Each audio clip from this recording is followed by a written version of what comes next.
Galatians chapter 5, verse 26 through 6:5, Christian relational responsibility.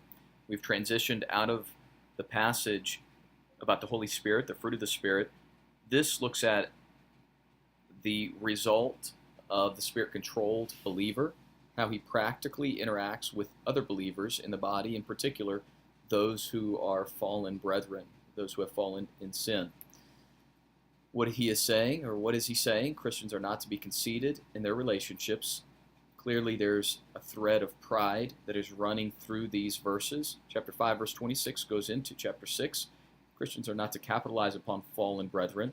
Of course, if in chapter 5, verse 26, he's talking about pursuing vainglory, then it only stands to reason that some would pursue vainglory at the expense of those who are fallen brethren. The implication here is that there are individuals who think they are spiritual, and yet they act like they're a little bit better, or maybe a lot better, than those who have fallen into sin. Christians should bear one another's burdens, chapter 6, verse 2. Christians should be responsibly aware for the potential of self-deception. This is a warning against those who think they're standing or are above falling. And then Christians should examine their own works.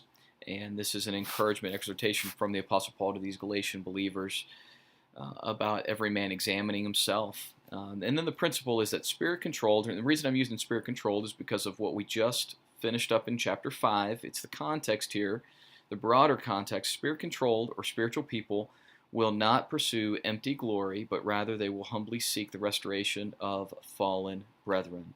And then an application, I've only given you two types of application here, but there are many more. I've given an application for a Christian retiree.